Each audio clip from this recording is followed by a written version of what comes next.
Bismillahirrahmanirrahim.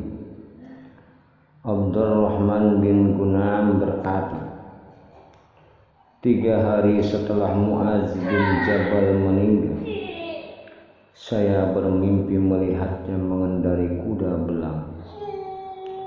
Di belakangnya beberapa laki-laki putih mengenakan baju hijau sedang mengendarai kuda belang juga.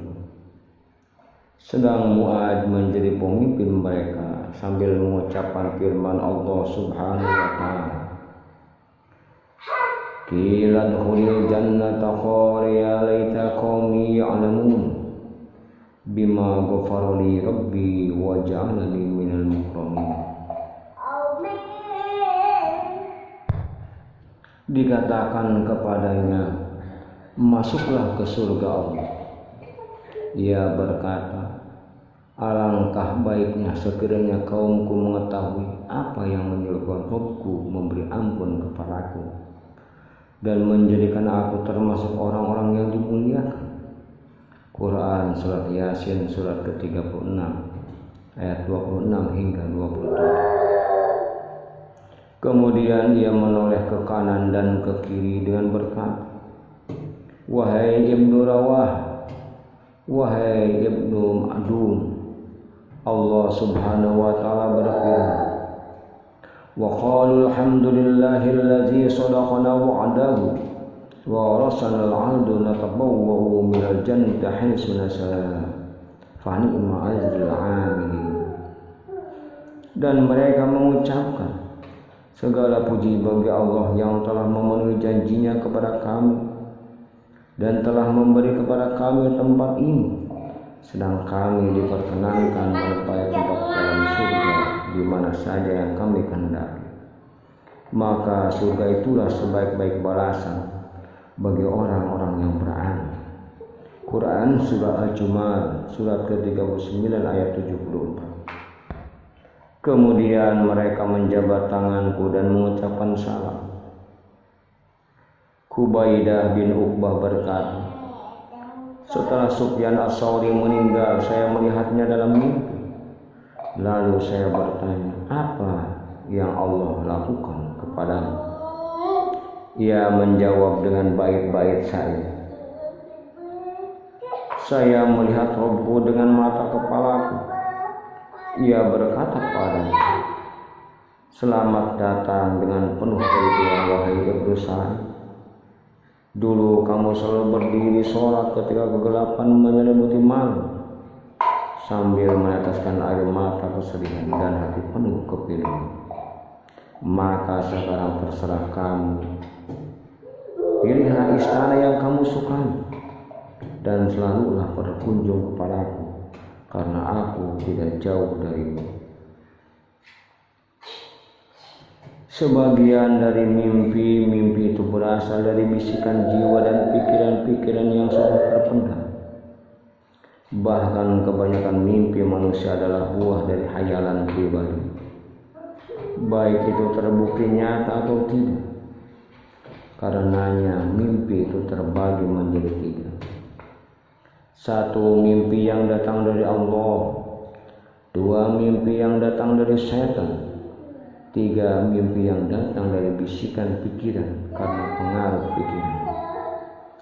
Begitu juga mimpi yang benar terbagi menjadi beberapa bagian. Di antaranya ada 1. Ilham yang ditanamkan Allah di hati hamba. Ilham tersebut berupa firman Allah kepada hambanya dalam mimpi. Hal ini sebagaimana dikatakan oleh Ubaidah bin Samit dan lainnya. 2. Mimpi yang datang dari malaikat yang bertugas mengurus mimpi. 3. Pertemuan antara roh orang tidur dengan roh orang mati dari keluarga, kerabat atau teman-teman sebagaimana sudah kami sebutkan sebelumnya. 4. Roh yang naik kepada Allah kemudian diajak bicara dengan. 5. Roh yang masuk jannah kemudian menyaksikan pemandangan jannah. Maka pertemuan antara roh orang tidur dengan roh orang mati tersebut mimpi yang benar. Hal itu menurut manusia termasuk perkara yang bisa dijangkau oleh panca indera. Namun perkara ini termasuk perkara yang membuat bingung manusia.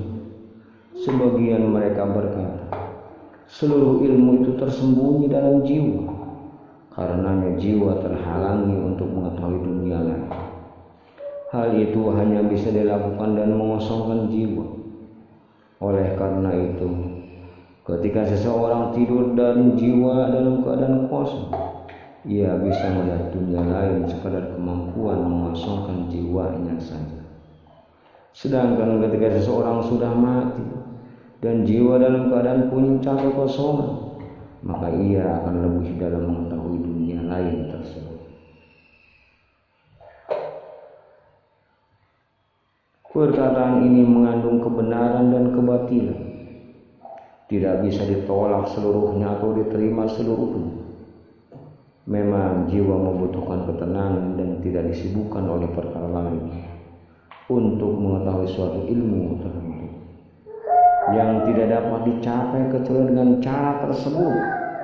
Akan tetapi jika jiwa terus-menerus dikosongkan, maka ia tidak akan dapat mengetahui ilmu yang diturunkan Allah kepada Nabi serta rincian perkara-perkara yang diberitahukan para Rasul terdahulu dan umat-umat yang telah berlalu, atau ilmu tentang hari kebangkitan, tanda-tanda kiamat, ilmu tentang larangan dan perintah, nama dan sifat atau perbuatan Allah, atau ilmu selainnya yang tidak dapat diketahui kecuali dengan wahyu. Tetapi ketika memahami ilmu itu dengan jiwa yang tenang, maka itu lebih mudah untuk mendalami lebih banyak daripada jiwa yang banyak disibukkan oleh perkara-perkara dunia. Abu Abdullah bin Mandah menyebutkan dalam kitab An-Nafsi wa Ar-Ruh sebuah hadis dari Salim bin Abdullah dari bapaknya Ibnu Umar bahwa ia berkata, suatu ketika Umar bin Khattab bertemu Ali bin Abi Thalib, lalu Umar bertanya, wahai Abu Hasan, bisa jadi kamu pernah hadir dalam majelis Rasulullah sedang saya tidak ada, atau saya yang hadir sedang kamu tidak ada. Saya mau bertanya kepadamu 3 hal yang bisa jadi kamu memiliki ilmu tentangnya. Ali kemudian bertanya balik, apa itu? Umar menjawab, pertama, ada seseorang yang menyukai orang lain, padahal ia belum mengetahui apakah orang yang dicintainya memiliki kebaikan. Ada juga seseorang membenci orang lain, padahal ia belum tahu apakah orang tersebut memiliki keburukan. Ali menjawab, baiklah, saya pernah mendengar Nabi SAW bersabda, sesungguhnya roh itu berkelompok-kelompok, lalu mereka bertemu di udara dan mencari kesesuaian pasangan masing-masing. Bagi yang sesuai maka akan bersatu, dan bagi yang tidak sesuai maka akan berpisah. Umar berkata, ini yang pertama. Kemudian yang kedua, tentang seseorang yang diberitahu suatu hal kemudian dia lupa, tetapi ketika dia berusaha mengingat-ingat, dia ingat kembali. Ali menjawab, baiklah, saya mendengar Rasulullah SAW bersabda, pada setiap hati manusia terdapat awan seperti awan yang menutupi bulan. Karenanya bulan akan bercahaya ketika awan tersingkap, dan akan gelap ketika awan menutupinya. Begitu juga hati manusia. Ketika ia diberitahu sementara hatinya ditutupi awan, maka ia akan lupa. Namun ketika awan disingkap dari hatinya, maka ia akan ingat. Umar berkata, ini yang kedua. Adapun selanjutnya tentang seseorang yang bermimpi, tetapi di antara mimpinya ada yang dusta dan ada yang benar. Ali